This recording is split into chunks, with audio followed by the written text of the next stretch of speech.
Ito yung ilog dito sa Sunshine po, sa may Barangay Kabuko. Ayan yung mga cottage nila. So, 150 lang. So, pwede po dito mag-overnight.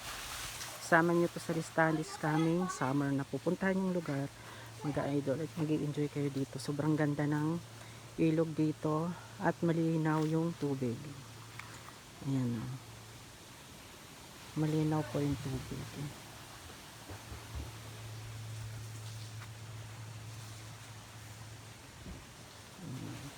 Tapos dito ay yung pambata.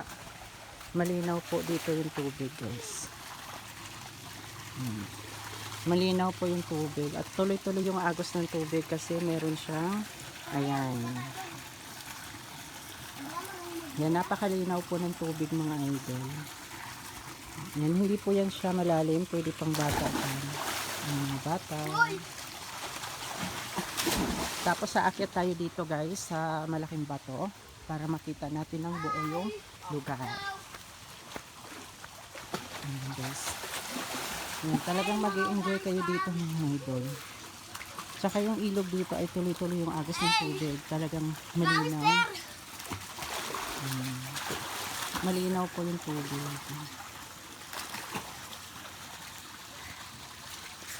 15 pesos po ang entrance kapag pumunta kayo dito. Na ayan po, napakalawak ng ilog dito at maraming bato. Pwede rin po kayo dyan maligo. Ayan, guys. So, sobrang ganda. Mag-i-enjoy kayo dito. So, isama nyo to sa listahan ngayong bakasyon na pupuntahan yung mga ilog. Ayan, dito lang po ito matatagpuan sa may malapit sa Forever Park. Tapos dito sa may nasa gitna po ito ng gubat. Dito sa may Barangay Kabuko, Sunshine. So napakaganda, guys, napakalawak. Yan, marami rin silang cottages dito. 150 ang bayad. Depende sa cottage na kukunin nyo. So napakaganda ng ilog dito, guys. So ano pang hinihintay nyo? Pumunta na kayo dito. Malalim po ito dito, guys, ha. Pwede kayong tumalon mula dito sa bato. Pwede kayo tumalon dyan.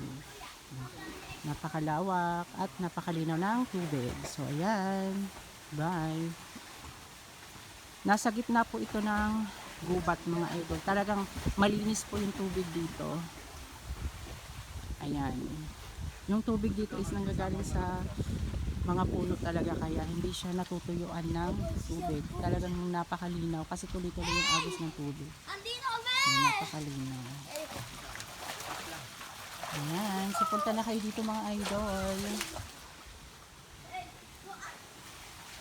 Ayan, sa mga gusto mag-overnight, pwede rin dito mag-overnight. Pwede rin kayo magluto-luto dito kasi may lutuan dito. Sa mga gusto mag-ihaw, pwede rin dito mag-ihaw. Magdala lang kayo ng kaldero at pwede kayo magluto. Ayan, kasi maraming kahoy dito, guys. So wala na kayong gagastusin sa uling kasi may kahoy dito. Ayan, nakaganda. Yan. So, ano pang hinihintay nyo? Ayan, napakalino ng tubig.